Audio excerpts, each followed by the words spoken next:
আমরা এরকম কোনো নাশকতার সংখ্যা দিচ্ছি না এবং এ নিয়ে জনগণের অহেতুক আতঙ্কিত হওয়ার কোনো কারণ নেই। পুলিশ প্রস্তুত রয়েছে নগরবাসীর জানমালের নিরাপত্তার জন্য। পুলিশের উপর যে অর্পিত দায়িত্ব কর্তব্য রয়েছে সেটা পালন করার জন্য আমরা প্রস্তুত রয়েছি এবং আমাদের সেই সক্ষমতা মিরপুরের যে গ্রামীণ ব্যাংকের সদর দপ্তরের সামনে কে বা কারা দুটো ককটেল সদৃশ বস্তু নিক্ষেপ করেছে এবং নিক্ষেপ করে পালিয়ে যায়। আজকে রাত্রে মোহাম্মদপুরে এরকম একটা ঘটনা ঘটেছে। এখানেও দেখা যায় একটা প্রতিষ্ঠানে ঘটনা ঘটেছে। এর বাইরে আজকে সকাল 6:20 দিকে রাজধানীর মেরুলবাটা এলাকায় একটা দাঁড়ানো বাসে কেবাকার অগ্নিসংযোগ করে এবং বাসটি ক্ষতিগ্রস্ত হয়। আর সকাল 6:30টার দিকে যাত্রী সেজে একটা বাসে আগুন জ্বালায় এবং সেই বাসটাও ক্ষতিগ্রস্ত হয়।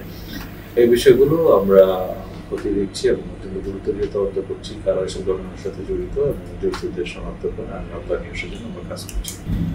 প্রত্যেকটি ঘটনা আমরা গুরুত্বের সাথে তদন্ত করছি এবং এই ঘটনার সাথে জড়িতদের শনাক্ত করার চেষ্টা করছি। আপনি যে বললেন সামনে একটা দল কর্তৃক ঘোষিত বিশেষ কর্মসূচির সাথে এগুলো কোনো যোগসূত্র আছে কিনা সেটাও আমরা খতিয়ে দেখছি। আমরা আমাদের নিয়মিত কার্যক্রমের পাশাপাশি গোয়েন্দা নজরদারি বৃদ্ধি করেছি এবং ইতিমধ্যে আপনারা দেখেছেন গতকালের আগের দিন ডিবি কর্তৃক 25 জনকে গ্রেফতার করা হয়েছিল। এর বাইরে যে বিভিন্ন অপরাধের সাথে জড়িত, বিভিন্ন অপকর্মের সাথে জড়িত অনেকে আমরা আইনের আওতায় নিয়ে আসছি। এই ধারা অব্যাহত থাকবে এবং যে বা যারা এই রাজধানীর আইন শৃঙ্খলা পরিস্থিতি বিনষ্ট করার চেষ্টা করুক না কেন আমরা প্রচলিত বিধিবিধান অনুসরণ করে তাদের বিরুদ্ধে আইনানুগ ব্যবস্থা গ্রহণ করব।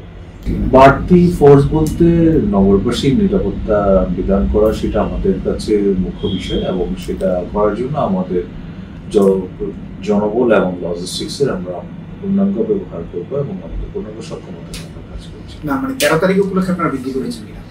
যে কোনো প্রয়োজনে আমরা যদি মনে করি কোথাও অতিরিক্ত জনবল মোতায়েন করা প্রয়োজন, সেক্ষেত্রে আমরা প্রয়োজন মাফিক ব্যবস্থা করব।